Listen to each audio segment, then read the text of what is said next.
Lily Martinez wiped down the counter of the Cosmic Spoon for the third time that hour. The small diner sat near the edge of Outpost Station Delta, the last human-run space station before the vast emptiness of unexplored space. Through the large viewing window, stars twinkled against the blackness, occasionally obscured by passing spacecraft. "Order up," called Sam from the kitchen, sliding a plate of synthetic eggs and real bacon across the serving counter. Lily grabbed the plate and delivered it to the booth where Alan Perry, one of the station's engineers, sat reading reports on his tablet. "Here you go, Alan. Anything else?" Alan looked up with tired eyes. "Just a refill on coffee when you get a chance. Been up all night fixing that air recycler in Section 8. "Coming right up," Lily said with a smile that didn't quite reach her eyes. The diner was quiet this morning. Only 5 customers sat scattered around the room, 2 human traders discussing shipping routes, a Centaurian scientist nibbling on a plate of raw vegetables, and a pair of human security officers grabbing breakfast before their shift. As Lily poured Alan's coffee, she glanced at her hands. The scars were faint now, but she could still feel the stiffness in her fingers, especially in the joints. 6 years had passed since the accident that crushed her hands and ended her career as a concert pianist, but the pain, both physical and emotional, lingered. The diner's door slid open with a soft hiss. Frank Hawkins, the station manager, walked in with a nervous energy that immediately caught everyone's attention. His normally neat gray hair stood up in places, and his uniform looked like he'd slept in it. "Coffee, Frank?" Lily asked, already reaching for a mug. Frank nodded absently, then seemed to remember why he'd come. "Attention, everyone," he announced, his voice cracking slightly. "I've just received word that we'll be hosting representatives from the Harmonian Collective tomorrow." The diner fell silent. Even the Centaurian stopped eating. "Harmonians? Here?" Alan asked, setting down his fork. "I thought they didn't talk to humans." "They don't, usually," Frank said, accepting the coffee Lily handed him. "This is the first formal diplomatic contact in over 15 years. Their ship will dock at 0900 hours tomorrow. The Harmonians were legendary among space travelers. Their crystalline ships were rarely seen, but instantly recognized. Their technology centuries ahead of human capabilities.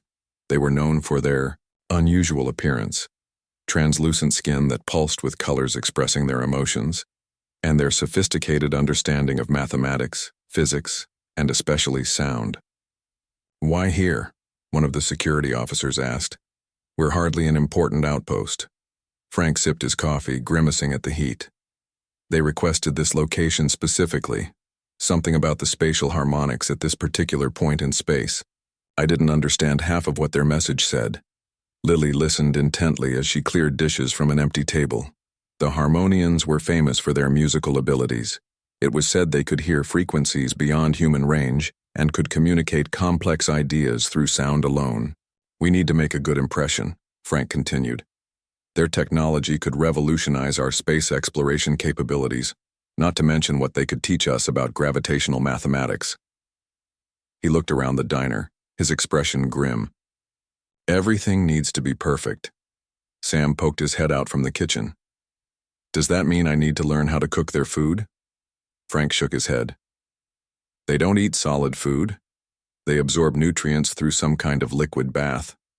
The station will provide accommodations for that." He took another sip of coffee. "But they've requested a cultural exchange. They want to experience human art, particularly music." Lily's hands twitched, cups rattling slightly on her tray. No one noticed. "Music?" Alan asked. "Well, the old piano in the recreation hall hasn't been tuned in years. I've already contacted a professional musician who happened to be passing through Arcturus Station," Frank said. "Greg Phillips. He's changing course to be here tomorrow. Apparently he's quite famous on Earth." Lily knew the name. Greg Phillips was talented but conventional, a technical player without much emotional depth. She had met him once years ago when they were both students at the Terran Conservatory of Music. "In the meantime," Frank continued, "I want that piano tuned and ready, and I want the recreation hall spotless. These aliens are notoriously sensitive to dissonance of any kind." He looked directly at Lily. "And Lily, since you're our best server, I'm assigning you to handle their table personally. Lily nodded, her expression neutral while her mind raced. She hadn't been this close to a piano in years, not since she had walked away from music entirely after the doctors told her she would never play professionally again. That night after her shift ended, Lily found herself standing outside the recreation hall. The station was quiet during the artificial night cycle, with only essential personnel on duty. She pressed her hand against the door panel, and it slid open. The room was large by station standards, with chairs arranged in rows facing a small stage. On the stage sat the piano, an actual wooden upright brought from Earth when the station was first built, a luxury in space where every kilogram mattered. Lily approached it slowly. A technician had been working on it earlier. The top was open, exposing the strings and hammers. She ran her fingers lightly over the keys without pressing down, feeling the smooth ivory beneath her fingertips. For a moment, she was back at the conservatory, preparing for the performance that would define her career. Then came flashes of the accident, the transport crash, the crushing weight on her hands, the endless surgeries, and finally the verdict: nerve damage too severe for even modern medicine to fully repair. As if pulled by an invisible force, Lily sat on the bench. Her hands hovered over the keys, trembling slightly. She pressed one key, then another. The notes rang out clear in the empty room. Pain shot through her fingers, but she continued, playing a simple scale. Her right hand moved smoothly enough, but her left, which had suffered the worst damage, felt clumsy, the fingers refusing to stretch as they once had. Still, the music was there, buried beneath the pain and stiffness. She could feel it wanting to come out. The station's intercom system suddenly crackled to life. Attention all personnel. The Harmonian delegation has arrived ahead of schedule. Their ship will dock in 30 minutes. Department heads report to Docking Bay 3 immediately. Lily's hands jerked away from the keys. The Harmonians were early. Tomorrow had suddenly become today, and she wasn't ready, not for them and not for the music that threatened to reawaken everything she had tried to forget. Lily rushed back to her small living quarters to change into her uniform. Her hands still tingled from touching the piano keys after so long. She pulled her dark hair into a neat bun and smoothed her blue uniform with the silver trim that marked her as part of the station's service staff. By the time she reached the diner, it was already buzzing with activity. Sam was frantically preparing food for the sudden influx of station personnel who had come to catch a glimpse of the famous visitors. "There you are," Frank said when he spotted Lily. His face was flushed with stress. "The Harmonians will be here. In 15 minutes, they requested a tour of the station followed by refreshments in our establishment." "Our establishment?" Sam called from the kitchen. "Since when is this greasy spoon an establishment?" Frank ignored him and pulled Lily aside.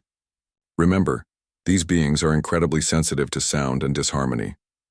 Be polite, speak softly, and try not to make any sudden noises." He handed her a small device. "This is a universal translator.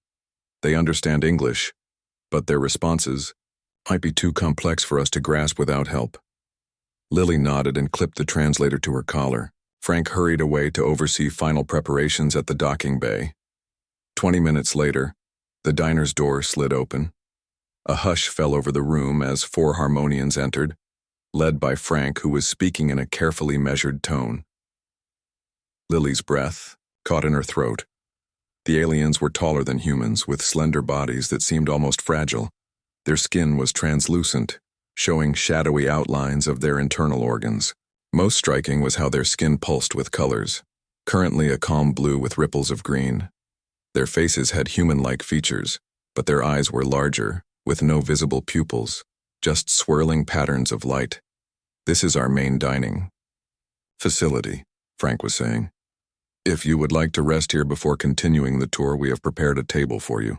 The lead Harmonian tilted its head slightly. When it spoke, the voice was melodic, almost like singing. "This is acceptable.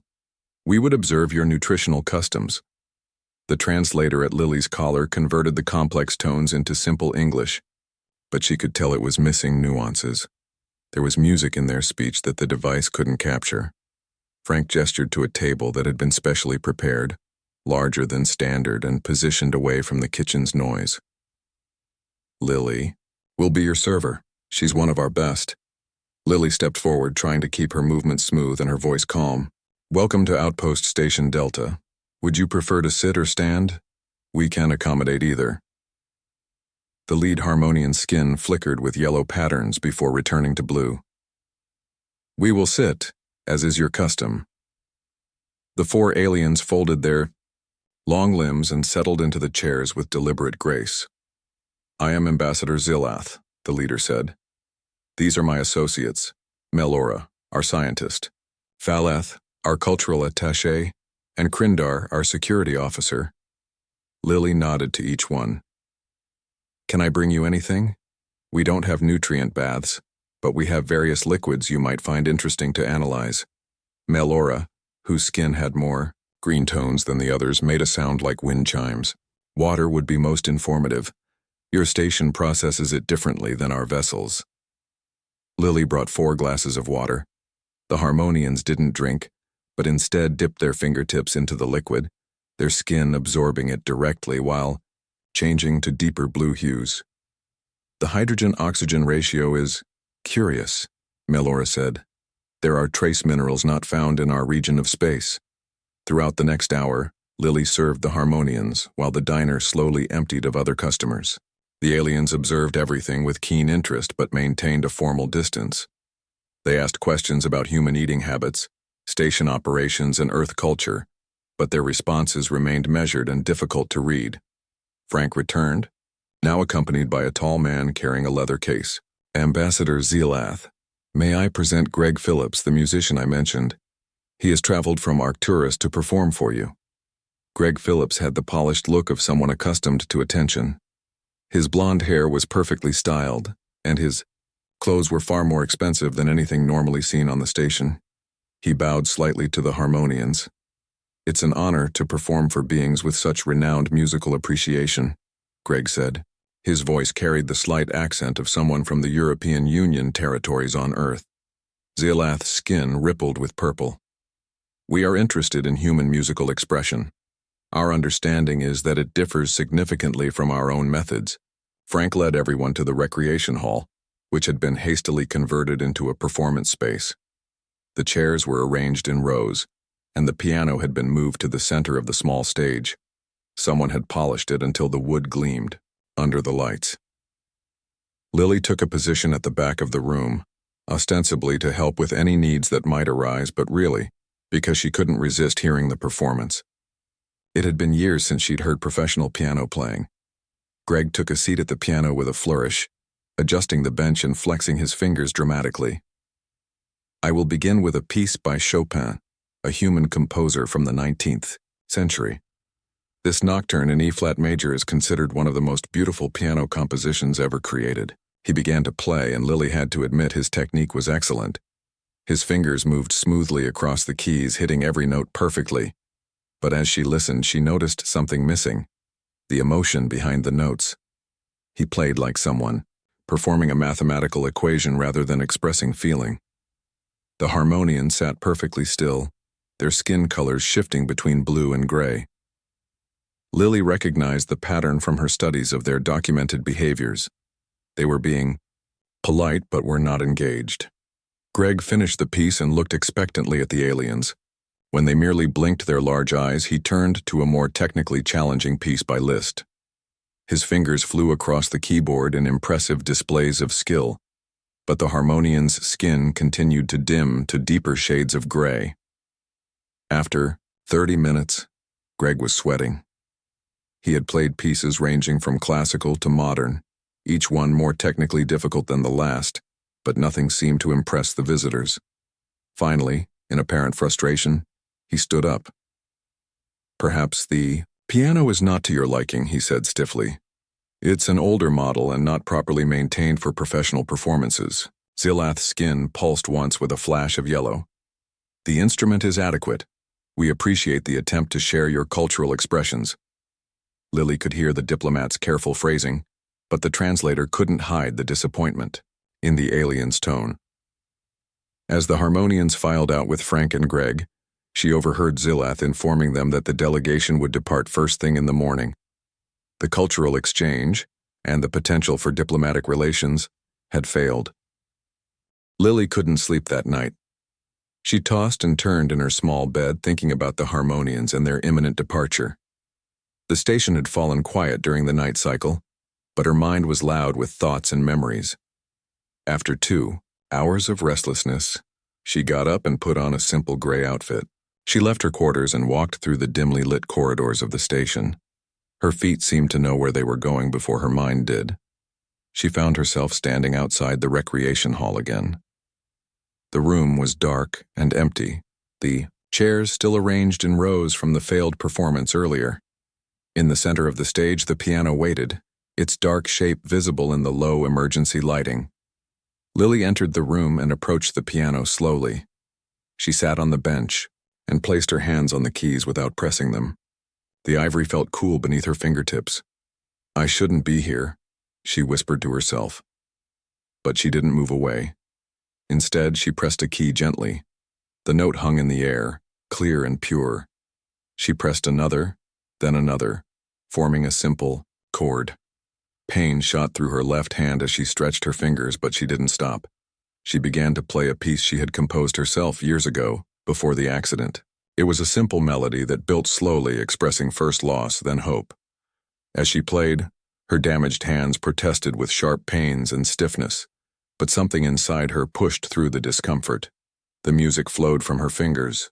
No longer perfect in execution, but filled with emotion that Greg's playing had lacked. She closed her eyes, letting the feeling she had bottled up for 6 years pour out through the keys. She didn't notice the door slide open or the tall figure that entered silently. Lily's playing changed, instinctively incorporating elements of what she had heard in the Harmonian speech patterns, the musical rises and falls, the mathematical precision of their tonal shifts. Her classical training merged with these new inspirations, creating something unique. When she finally stopped, her hands aching but her heart lighter than it had been in years, she heard a sound behind her. She turned quickly, startled. Ambassador Zilath stood a few meters away, his skin pulsing with bright colors she hadn't seen before. Vivid purples and golds swirling in complex patterns. His large eyes seemed to glow in the dim light. "I apologize for the intrusion," the Harmonian said softly. "I was drawn by the harmonics. They were unexpected." Lily stood up quickly, embarrassed to be caught. "I'm sorry if I disturbed you. I didn't think anyone would be here." "The vibrations traveled through the station structure," Zilath explained. "Our species can detect sound patterns through solid materials. I was unable to rest due to what you humans would call ambient noise, and then I perceived your playing." He moved closer, his movements fluid and graceful. "You are the one who serves food, yet you create these sound patterns." "I used to be a pianist," Lily said, "before I worked as a waitress." The other human played this same device, but the mathematical resonance was absent. "Your patterns contain emotional harmonics we recognize." Zilath's skin pulsed with questioning patterns of blue and gold. "Why does one who can create such vibrations serve nutrition instead?" Lily held up her hands, showing the faint scars. "There was an accident. My hands were damaged. The doctors said I would never play professionally again." The Harmonian moved closer and studied her hands without touching them. "The physical structure is altered, yet the mathematical understanding remains intact in your neural pathways." "I suppose so," Lily said. "But I can't play like I used to. The pain and stiffness limit what I can do." Zilath was silent for a moment, his skin shifting through thoughtful patterns of blue and green. "Among my people, it is not the physical execution that matters most, but the mathematical truth of the expression. Your understanding of harmonic relationships is evident despite the imperfections in delivery." He gestured toward the piano. "Would you create more patterns? I wish to understand this connection." Lily hesitated, then sat back down at the piano. "This is something I just started composing. It's inspired by your people's speech." She began to play again. this time more consciously incorporating the tonal patterns she had observed in the Harmonian's communication. Her left hand still struggled with complex movements, but she worked around the limitations, finding new ways to express the music she heard in her mind. As she played, she noticed Zilath moving closer. His skin was now pulsing rapidly with bright colors that seemed to follow the rhythm of her music. When she finished, he stood in silence for several moments. "You have intuited the mathematical foundations of our communication," he finally said. "Without training or guidance, this is most uncommon." "Music is mathematics with emotion," Lily explained. "Every composer knows that, even if they don't think about it consciously. Your species' capacity for intuitive understanding is remarkable," Zilath said. "Our scientists have long debated whether humans possess true mathematical comprehension or merely mimic patterns without grasping their significance." Lily smiled slightly. "And what do you think now?" "I think there is much our peoples could learn from each other." Zilath's skin rippled with decisive patterns of purple and gold. "I must consult with my delegation. Would you be willing to play again tomorrow before our scheduled departure?" "Play for all of you?" Lily asked, suddenly nervous. "Yes. I believe this could change the nature of our diplomatic exchange." The ambassador moved toward the door, then paused. "May I ask why you continue this sound-making despite your physical limitations?" The other human abandoned the attempt when faced with far less difficulty. Lily thought for a moment. "Because the music is still inside me. The accident took away my career, but it couldn't take away what music means to me. Even if I can't play perfectly anymore, I need to let it out somehow." Zilath's skin flashed with a bright pulse of gold. "This explanation contains a harmonic truth we recognize." He inclined his head slightly. "Rest well, Lily Martinez. Tomorrow will be significant." After the ambassador left, Lily remained at the piano for a long time, her mind racing with possibilities. For the first time in 6 years, she felt the spark of purpose returning, a reason to play again even with damaged hands. When she finally returned to her quarters, she fell into a deep sleep filled with dreams of music and distant stars. Morning came too quickly. Lily awoke to an urgent message from Frank Hawkins on her communication device. "Lily, report to the recreation hall immediately. The Harmonians have requested your presence, and they're refusing to leave until they speak with you. What's going on?" Lily dressed quickly and hurried through the station corridors. Other crew members gave her curious looks as she passed. News traveled fast on a space station this size. Everyone knew something unusual was happening with the Harmonian delegation. When she arrived at the recreation hall, she found Frank pacing outside the door. His face was pale with stress and his uniform looked hastily put on. "There you are," he said when he spotted her. "What did you do? The Harmonians are asking for you specifically." "I played the piano for Ambassador Zilath last night," Lily explained. "He heard me practicing and came to listen." Frank's eyes widened. "You what? After Greg Phillips failed?" He ran a hand through his messy hair. "Listen, the entire Harmonian delegation is in there, along with half the station's senior staff. They're waiting for you." Before Lily could respond, the door slid open. Ambassador Zilath stood there, his skin pulsing with calm blue patterns. "Lily Martinez," he said, his melodic voice carrying in the corridor. "We have been waiting." Frank gave her a nervous look. "Don't mess this up," he whispered. "Whatever they want, just do it." Lily nodded and followed Zilath into the recreation hall. The room had been rearranged since last night.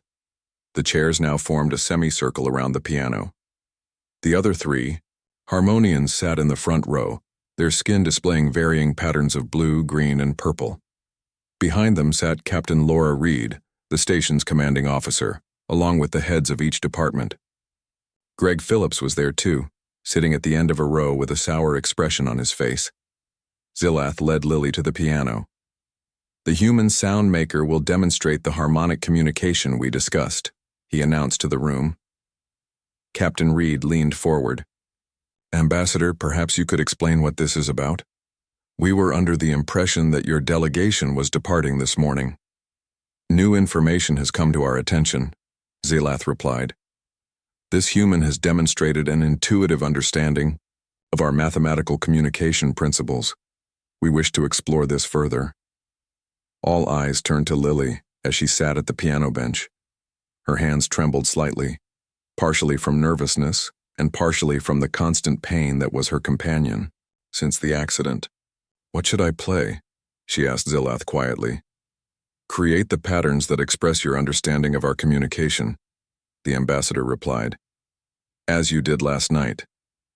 Lily took a deep breath and placed her hands on the keys. She began slowly, playing the piece she had started composing after hearing the harmonians speak. The simple melody gradually became more complex as she incorporated mathematical patterns she had intuited from their tonal language. As she played, she noticed the harmonian's skin beginning to pulse with brighter colors. The scientist, Melora, leaned forward, her eyes widening. The security officer, Krindar, whose skin had remained mostly dark and muted until now, was displaying flashes of bright gold. The humans in the audience looked confused, but intrigued. Captain Reed watched with intense concentration. Greg Phillips' expression had changed from sour to astonished. Lily continued playing, her damaged hands finding new ways to express the music in her mind. When her left hand cramped painfully on a difficult passage, she improvised, finding simpler fingerings that still conveyed the essence of the mathematical patterns. As the music built to its climax, something extraordinary happened.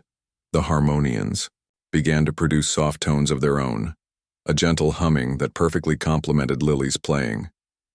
These alien sounds wove through her music, creating harmonies that no human had ever heard before. The entire room seemed to hold its breath. Even the normal background noises of the station, the hum of air recyclers, the distant ping of communication systems, seemed to fade away as if the universe itself was listening. When Lily finally brought the piece to a close, there was absolute silence. Then Valeth, the cultural attaché, stood up. The harmonian's skin was pulsing with the brightest colors Lily had ever seen, vivid purples, golds, and blues swirling in complex patterns. The human has created a true bridge, Valeth announced. Her sound patterns contain both the mathematical precision our species requires and the emotional resonance humans value. This is unprecedented. Zelath stepped forward. Captain Reed, we wish to extend our stay on your station. We propose a formal cultural exchange beginning with this soundmaker. Captain Reed stood up, her professional demeanor barely hiding her excitement. We would be honored, Ambassador. I'll arrange for proper accommodations immediately. As the humans and harmonians began discussing logistics, Greg Phillips approached the piano. His earlier hostility was gone, replaced by genuine curiosity. How did you do that? He asked Lily quietly. I've studied their speech patterns for months, trying to incorporate them into my playing.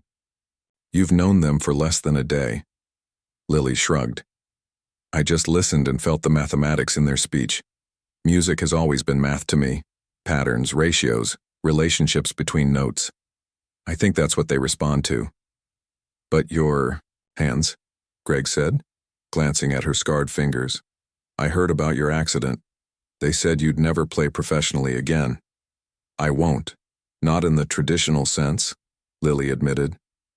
But maybe that's not what matters anymore. Their conversation was interrupted by Zelath. Lily Martinez, we request your presence at the formal exchange this evening. Will you create sound patterns for our delegation again? Before Lily could answer, Frank rushed over. Of course she will. This is a tremendous opportunity for the station. He turned to Lily. This could be the diplomatic breakthrough we've been hoping for. The first real communication with the harmonians in decades. Lily looked at the piano, then at her damaged hands, and finally at the harmonians with their brightly pulsing skin. For years she had defined herself by what she had lost. Her career, her perfect technique, her identity as a pianist. Now, somehow, those very limitations had led her to create something new and important. Yes, she said to Zelath. I would be honored to play for you again, As the crowd began to disperse, Captain Reed approached Lily. "I don't know what you did, but you just accomplished what our best diplomats couldn't manage in 15 years. How would you feel about a change? In assignment, we could use someone with your unique abilities as our cultural liaison with the Harmonians." Lily looked around the room, at Frank, who now regarded her with newfound respect, at Greg, whose professional jealousy had turned to genuine admiration, and at the Harmonians, whose alien faces somehow conveyed something she recognized as hope. "I think I'd like that," she said. That evening, as Lily prepared for the formal exchange, she realized that what had seemed like the end of her story 6 years ago had actually been the beginning of something much bigger than she could have imagined. 6 months later, Outpost Station Delta looked very different. What had once been a quiet, forgotten waypoint at the edge of human space was now a bustling center of interspecies exchange. Ships from Earth and the core planets arrived daily, bringing scientists, diplomats, and artists eager to learn from the Harmonian delegation. The Cosmic Spoon Diner had been expanded to accommodate the increased traffic. Sam had 2 additional cooks helping him now, and 6 new servers worked alongside him. Still, he insisted that only Lily could serve the Harmonian table when they chose to observe human dining customs. But Lily no longer wore the blue uniform of the station's service staff. As cultural liaison officer, she now wore the gray and silver uniform of the diplomatic corps. Her small quarters had been replaced with larger accommodations befitting her new status, though she had kept them simple by choice. The recreation hall had been transformed into a proper concert space with improved acoustics and a new grand piano, shipped all the way from Earth. The old upright had been kept at Lily's request, moved to a smaller practice room where she still preferred to compose. Today was special. A delegation from Earth would be arriving, including representatives from the Terran Conservatory of Music, Lily's former school. They were coming to witness the first official performance of what was now called The Bridge. The composition. Lily had created that combined human emotional expression with Harmonian mathematical precision. Lily sat in her office, reviewing the final arrangements when her door chimed. "Come in," she called. Ambassador Zilath entered, his skin pulsing with the calm blue patterns that Lily had come to recognize as his equivalent of a friendly smile.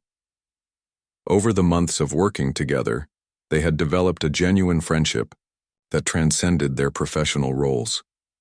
"The Earthship has docked," he said. "Captain Reed asked me to inform you that they will be ready for the reception in 1 hour. Lily nodded, trying to hide her nervousness. "Thank you, Zilath. Are the other Harmonians prepared for the joint performance?" "Yes. We have practiced the harmonic accompaniment as you instructed. It will be as we planned." The ambassador paused, his skin shifting to patterns of green and gold that Lily recognized as concern. "You are experiencing anxiety about this event." It wasn't a question.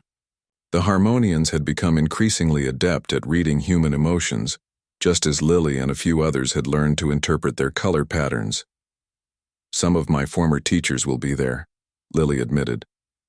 "People who knew me before my accident, who knew what I could do then.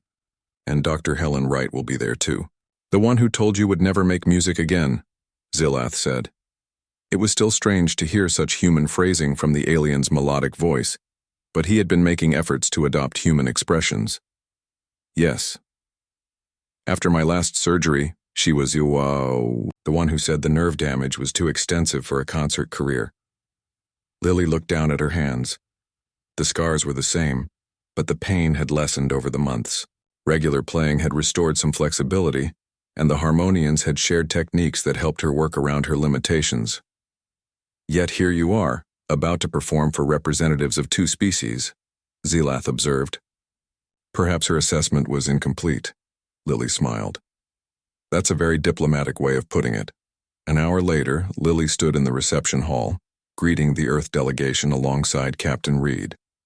The visitors included officials from the Earth government, scientists eager to learn about Harmonian technology, and 3 representatives from the Terran Conservatory, including Dr. Wright. The doctor recognized Lily immediately. "Ms. Martinez," she said, her voice carrying the same clinical precision Lily remembered. "This is unexpected. When I heard about the breakthrough with the Harmonians, I had no idea you were involved." Life takes strange turns, Dr. Wright. Lily replied politely. Before the conversation could continue, Captain Reed called for everyone's attention and began the formal welcome. Lily stood to one side, watching as humans and Harmonians mingled, still somewhat awkward with each other but making genuine efforts to connect. Later, everyone moved to the concert hall for the main event. Lily sat at the grand piano on the stage, with the 4 Harmonians standing in a semicircle behind her.